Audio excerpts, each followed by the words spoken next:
You see, the problem that I have with traditional career advice is that they tend to come from someone who's totally experienced and wise, and they may have been successful in their job based on how the job market used to perform 30 years ago. They could be a great mentor, I'm pretty sure of that, but for me, talking to someone who's currently experiencing it and is on the ground is the best way of getting some real life career advice.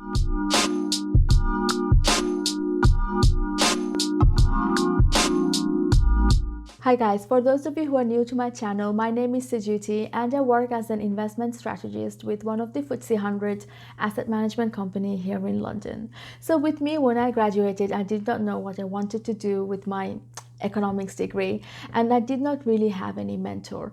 Plus, I did not know a single person who worked in the investment industry. So whatever tips that I'm about to share with you, these are coming directly from me and through my own personal experience. Before we go ahead, I want to make it very clear that there is no universal definition of what is considered to be a success or a successful career. It will really vary person to person, and it is something that you have to define yourself. Think about what a successful career means to you. Is it all tied to a lot of money, or do you prefer to have a much better work-life balance? You see, both are fine as long as you are happy, because an average person will spend about 90,000 hours at work over their lifetime.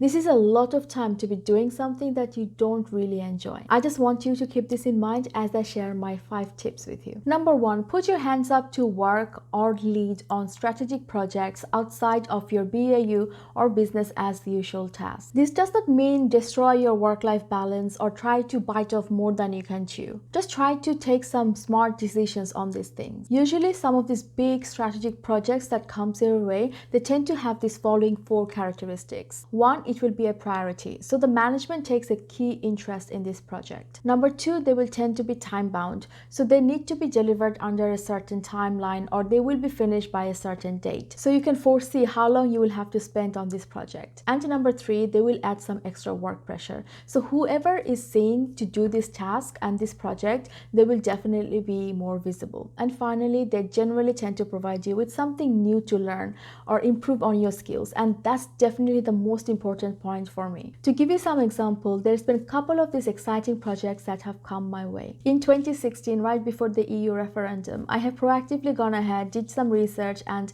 came up with a model to stress test our portfolio. And the model told you what will be the likely impact on our investment portfolio if we were to have Brexit. And as you can imagine, the project was very timely and it got a lot of people excited. And guess what? It went straight on my CV. So when I moved to my next employer during my next interview, this was something that they have picked up and something that I was comfortable talking about. And right now I can tell you that I'm working on another really exciting, really useful, and to me a very important project on climate change and its impact on different asset classes. So through this project, I am building and working on an internal model which will tell you what will happen to different asset class returns if from now on we follow different pathways with global warming in 2100, ranging from a low of 1.5 Celsius to a 5 degrees Celsius above the pre-industrial level. I'm finding working on this project super interesting because I'm learning something new, and I know that this work is a key priority not only for my company but also a lot of company within the financial sector. So I know that working in this project will give me a lot of transferable skills and knowledge that I can apply elsewhere. Number 2, volunteer. My second tip is all about volunteering, whether this is with your company's social events, colleague networks, or outside of your work through a charity of your choice. Volunteering is definitely a win-win situation in my opinion. Just doing a great job at your desk is not enough, and volunteering can really help you become a well-rounded person and connect with a lot of different people. As an introvert myself, I absolutely hate networking and having small talk. I just can't do it. So instead, what I find is that when I'm volunteering or working on a key project with different people, I can actually spend time to get to know them and really build solid work relationships. Anyway, I'm just someone who's generally always putting their hands up to volunteer and helping out. I've been doing that since I was in school, and actually putting those skills in my CV really helped me to get through my first few jobs. And I guess it also gave a sense to my hiring manager to judge me as a person who's not going to shy away from working hard, or who's not going to put their hands up ever to work on projects, or work as a team basically. So what am I doing at the moment? Just to give you some example, currently I'm volunteering with my company's cultural awareness network. So we hold a lot of events which are relevant to cultural aspect of working. We also do a monthly blog post talking about different issues that could be impacting people from different ethnic minority background, and all of these directly or indirectly are helping me to build my own version of a successful career, because these are actually bridging gap between me and some of the senior stakeholders in the business. So for example, most recently I organized a mentoring event where I invited 3 of the most senior people in my company to come and talk to a group of us. So I was talking to these people, building my rapport, interacting with them, and at the end of the day, it does create an image of you and make your presence be known, basically. Alongside this, I'm also volunteering with the Race at Work Action Group, and that's a bit more serious work because it's going to help our company to improve its ethnic diversity. And outside of work, I'm also volunteering as a mentor to another girl who's doing her studies to go into university with her study work or even career development as well. And hopefully, if she's interested, we can find a place for her and my company to do some work experience as well. I was also volunteering with CFA UK, where we published a group paper on retail fund fees, and doing this I've also met some great people in the finance industry, and they have all helped me in more than one way. So basically what I hope that you can pick up from this is that you hear a lot of time people say, I'm here, or I got here because I got lucky, or I was in the right place at the right time. Well, that is true. I do think that luck can play a role, but those lucky opportunities won't come around if you tie yourself only to your work desk. So I definitely suggest trying to get yourself involved in at least one sort of volunteering work. Number 3, under promise but over deliver. Okay, this may sound a little cheeky, but to be honest, this is the only way I find to have a good career progress, or try to build a successful career while keeping a work-life balance on check. This is not lying, you're simply making a cautious projection of your work. Don't say yes to everything very easily, even if you know that you can get the work done by spending nights after nights slaving away. Just don't do it, because you know what? The company only pays you for certain hours that you work, and the rest of the time, it's yours. You decide how you want to spend it. If you feel good about spending it at work, then you know what? If you're happy with it, then do it. Who am I to judge that? But being assertive is actually a good thing. It's a good quality to have, and people will ultimately respect you for that. So there are different ways to underpromise and overdeliver based on the type of work that you do. Let me give you a quick example. I've had requests from stakeholders asking for a piece of work to be done by end of the week, and they already know that it's going to be very tight on the deadline. They look sorry, but that's the only way that they can meet their own deadline. In this situation, you realize that you need to get this work to this person by say Friday, otherwise they will be in trouble. But at the same time, you figure out that you can actually get this work done much quicker because you have a better way of doing it, or because the person is actually thinking that it's going to take a lot of work, but in reality it may not. So what do you do in that situation? You still tell them that you will give it to them say on Friday, but you try to get this work done a day earlier and say email them out on a Thursday, saying that you understand their situation and you've decided to prioritize this work for them so that they can meet their own deadline smoothly. Doing this thing, you have made their life a lot easier. And trust me when I say that people remember this small little detail. They may not remember the exact work that you've done for them, but they will never forget the way you made them feel at that time at work. It definitely creates a positive image of you, and when it comes to that yearly feedback that goes into your HR job profile, you will surely get some amazing feedback in there. These things, they don't only help you to get promotions in the future, they also help you build your character and your reputation at work. It's such a small world, and you will be amazed to see the same face appearing in different companies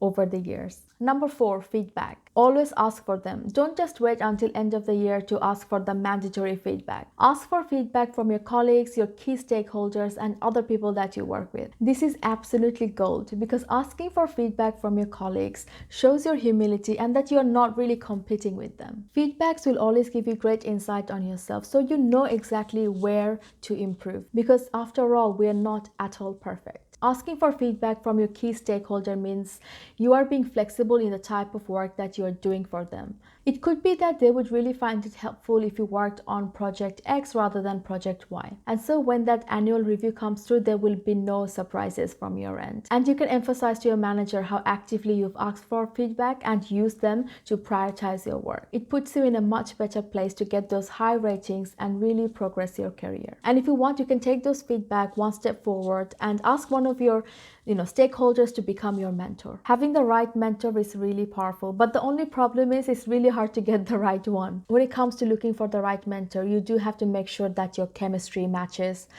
just like dating, but this is more important than dating, maybe. Basically, because in this era of information overload, finding that one mentor to develop a meaningful work relationship with is just so helpful than being lost behind someone's thousands of Twitter followers, for example. Hearing from an alternative perspective that is matched to your own needs can really help you prioritize and put focus on the things that you need to do to help build that career. Number 5, non-linear progression. If you're still stuck or feel stuck at your job, maybe because you're not being promoted, then it's time to get out of it, because a linear career progression is something of the past. You may think that life looks like this, but in reality, it really is like this. Especially in finance, what I've seen is that new types of role and new types of profile are always emerging. Traditionally, if you're a senior analyst in your role, you would need to wait for your manager to either resign or move up that career ladder themselves for you to even have a shot. And sometimes getting that opportunity could take years,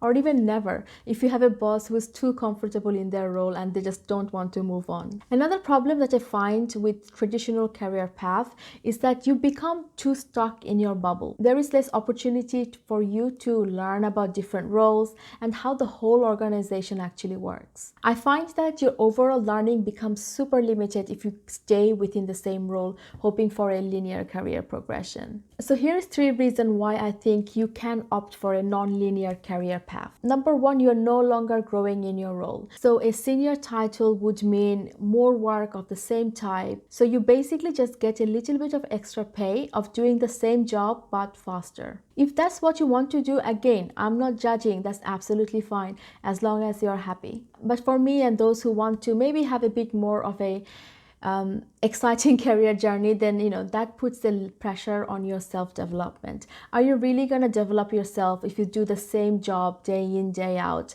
and just do it for 10 or 15 years? So self-development for me is very important, even if it takes 1 baby steps at a time. And the second reason why you can opt for a non-linear path is that moving sideways can actually open your eyes to all these different things that you can do and even enjoy. You can get some great transferable skill for the future. And what I always think is that you never know what you don't know. So if you never try out something different, you would never know what it was like. So trying out different roles through secondments, for example, might be a really great opportunity for you if you are someone who wants to constantly develop yourself or you feel stuck in your current role. A secondment is a temporary transfer to another job position in the same company. It might even be a place where you can grow faster. And number 3, why I think that people should consider a non-linear career path is just the way that the industry is changing. There is an increasing demand for people with T-shaped skills. It basically means that employers actually prefer to have candidates who, alongside specializing in one aspect of the role,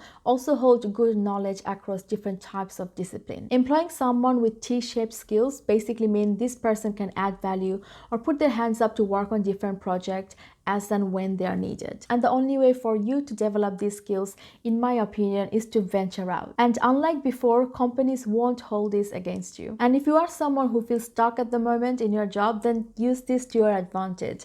Try to do different roles, try different secondments, and do some shadowing into different teams just to see what sort of work that might be most suitable for you. Just know this, you don't have to have every single thing figured out. It is okay to try different water and see how you feel. However messy it might be, at the end of the day, you will have a story worth telling. And before I leave, I really wanted to say that don't worry about failure, because whatever you choose to do and later decide not to do, it will never be a failure. With so much more opportunities on offer these days, the only thing that you should fear about is mediocrity. That's all for today, guys. Until next time, take care of yourself.